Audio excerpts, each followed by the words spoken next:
Hey, Jam family. Hey, Jam family. Andrew and I are out walking, and we remembered that 150 of you, our Jam family, chose to subscribe to our channel, Jamming with the Richards. I want to say it might not seem like a lot, but for us, we really do appreciate you. And why are we celebrating this when people would say it's just 150? But in life, learn to celebrate the small wins because over time, small wins add up and lead to big wins. Continue to engage with our channel and to jam with us. Grab a seat, like, share, and subscribe. Yes. Yes? Yeah. I'd see how much time if me lean, I'm lean. Look. Based in a lean, I road lean. I love the built environment here. And we can go for a walk in winter, in spring, in summer, anytime. It's warming up now. It's really hot, but Yeah. somehow the wind is blowing nicely, so it doesn't feel too bad. It's But overcast too. I'm having the flu and I haven't walked like in 2 days and I had to come out this evening. You came out. It's just so nice. Just the fresh wind and the breeze. The fresh air is good. Breeze is nice though, but I think there's a layer of smog for people with respiratory challenges because I think there's Fire. a grass fire somewhere. It might have started earlier this week, but now we are seeing it. I don't know if it's intensified or what. It's all of that. The outdoors are nice. Our environment is built to promote what I'm learning, physical activity, food security, because in this little area here, everything is close by. You can walk to the food store. Yeah. You can walk to your insurance company. You can walk to work. Ice cream place, but I can't walk to work. You can walk to the children's school. Mm-hmm. It's good. I think this was a good choice. We moved to Winnipeg and we got here January 1. January 1. So it was a new start for us, starting the year Yep. in a new city. Well, I was here before. I had come from my job, got here November 24th and started November 25th. It's going well. I'm excited about it. We've accomplished a whole lot together, my team and I. And I just love the environment. I love Winnipeg. When we moved to Canada, we moved to Saskatchewan.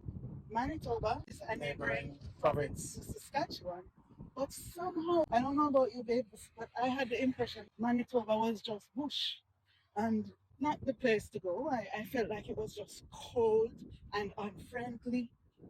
And I really didn't expect the diversity that I see in Manitoba. Well, what I knew of Winnipeg when I was in Saskatchewan, I knew that some of the big corporations Or tech companies. were here in Winnipeg, like their head offices. Oh, and you know what? I don't know why I thought that Manitoba was not that grand because tax stuff came from Winnipeg. Yeah. The immigration stuff also came from Winnipeg, either Winnipeg or Ontario. But whenever you did some corporate thing, the head office was in Winnipeg.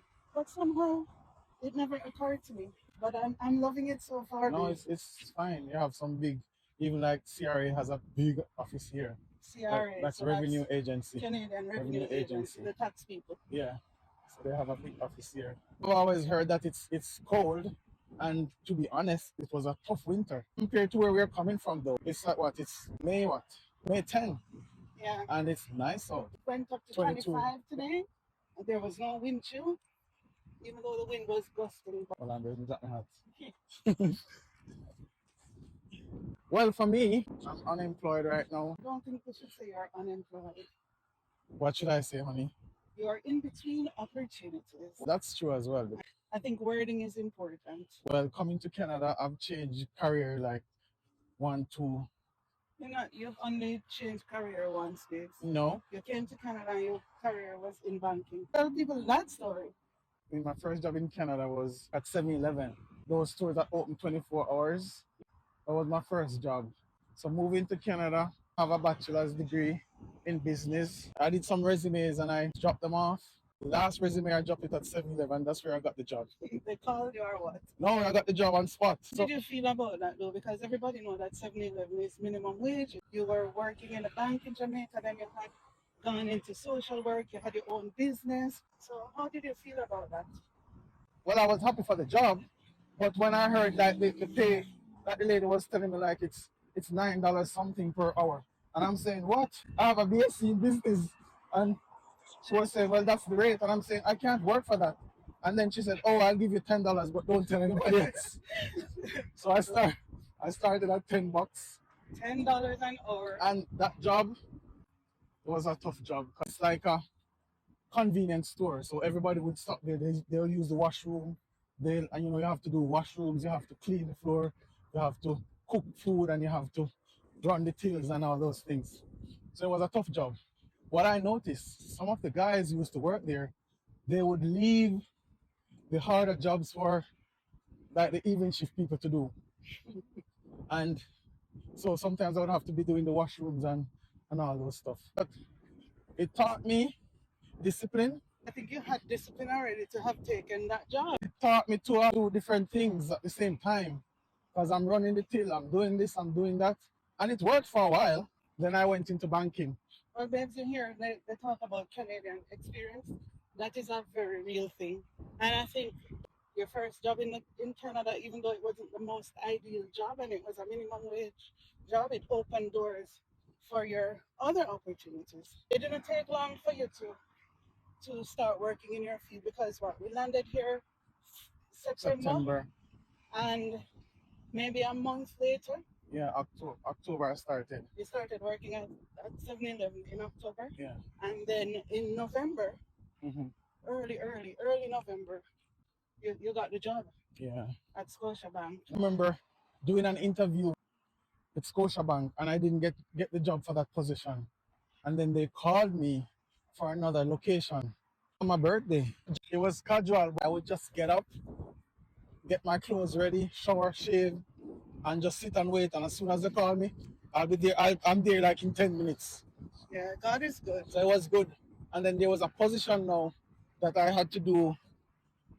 I think it was cash in the mornings, like night deposits. Oh. So I used to do night deposits. I would, all those people who drop their cash in the night deposit, I would check them off and do everything and post them. And then after that, then I would leave. So I would start at maybe, but I think it was 8 o'clock, and maybe by 9:30, when I'm done, I'm supposed to leave. But they always say, can you stay on? And then I work for the whole day. Yeah. So it was good. I didn't leave my 7-Eleven job. No. Yeah, I still do that. And I did it for a while until it was just too much. I was juggling like 3 jobs at one point just to make ends meet. So coming here, it taught me to be humble. But babes, I think you were already humble. But it was a humbling experience. It was a humbling experience. Having left what we left. Yeah. To come here for what they call greater opportunities. The Canadian dream. I was a full-time student at the university at the time. I left my job. I was an academic chair at the university in Jamaica. And then I left and came to be a student to do my PhD at the university. I had two babies, 1 and 3. Man, that was hard. We came here we thought we had enough money. Yeah. Just to live. And within like maybe a month or two, everything was done. Oh my. Can I tell them the story? Yeah, go ahead. So, school fee for that year, I think it was $5,000. Yeah, not including the summer. Yeah, $5,000. I had the money for the year. I paid my first term's fees, and we rented an apartment. We thought we had money, for a year based on our expenses. Until Andrew got that job, the children were 3 and 1. So we had to put them in daycare. Yeah. So that was where all our resources were just depleted there, because daycare, I think it was $1,500. $1,000. So imagine we just land in this country and we're still calculating in Jamaican dollars, because we've never earned foreign exchange, right?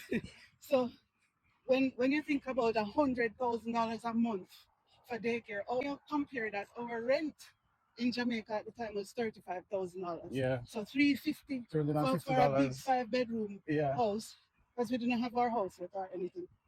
$350 for a 5-bedroom house per month. Compare that now to $1,000 for daycare fees. By mid-November, we had no money. So The children were in daycare one Friday in November, and Andrea and I scrape. We don't buy anything unnecessary. We just scrape because we're saving the money, and it's winter by then, Yeah. and it was in November, and we had gone to the supermarket that Friday, and because we don't have credit, so we're using cash. When we got to the cashier and paid for the goods, there were some cents left in the bank account. Remember now, we don't have any credit card. We hadn't yet established credit. We're living in this country for 2 months now, and all our money is depleted, and we have babies to feed. And this Friday, Andrew was driving, and I was sitting in the car, and I was feeling a little despondent. What's going to happen to us in this cold place? How are we going to survive? And I decided that I was going to check my school email. And when I checked my school email, my supervisor had sent an email telling me that he'd like to see me. I had applied for some bursary or something and had asked him for a letter. So I thought that he was just letting me know that the letter was ready. So when I went there to see him, I saw the letter on the outside, and I decided that I was just going to tell him thank you. And so I knocked on the door. He said, "Come in." And when I pushed my head in the door, he said, "Come, Tamara, come in." And he looked very serious, and he said, "Have a seat. I have something to talk to you about." But that first term was very rough. I had a midterm for a course that he was teaching. And on the day of the midterm, I think was the same day that we had moved. That's another story for another day. How they tell us that the apartment was not child friendly and put us in a different apartment. Yeah. Anyway, so we had moved, and it was that adjustment was so hard for me. So I already knew that I didn't do well on the midterm. Well, that's relative, right? Relatively well. So when he said, "Come in and have a seat," I thought he was going to tell me that I had failed the midterm and my performance was so poor that I was going to be kicked out of the PhD program. Exciting turn of events was that he pulled out a different letter and then apologized to me. And he said, "Tamara, things had been done properly in the beginning, you should have got a scholarship." And he gave me a letter, and the letter said I got a scholarship. And folks, this scholarship was able to take care of our family. Like just take care of our family. It was for the rest of that academic year. I just want to tell you that sometimes life might seem difficult, and you take a leap and you're not sure where that leap will lead you. You don't have to see your way. You don't always have to see your way. Just listen to that still small voice that's directing you. And here we are, almost 12 years later from that experience. So I think Andrew was telling you that we moved to a new province, and now he's between opportunities. Before I say that, we were intentional with a number of things. So moving here as a new family with no support, you don't have any grandparents, you don't have any parents, friend. So we had to do everything by ourselves. Yeah. So we were intentional in just saving money. And one of those things I remember when we came here, didn't go to the furniture store to get furniture. We went and we bought things on the local sites, cheap Kijiji, like cheap stuff. Oh, yeah. I remember going maybe about 10 kilometers to pick up a TV. It was a big back TV. It was so heavy I could hardly put it in the car by myself. But I think we have to have a part two to this, because we have so much that we want to tell you. If you want to hear more of this story, like, share, subscribe, and come back. We'll share more with you. Again, thank you, our subscribers. 152 of you have chosen to engage with our content. Continue to jam with us on Jamming with the Richards. Bye. Take care now.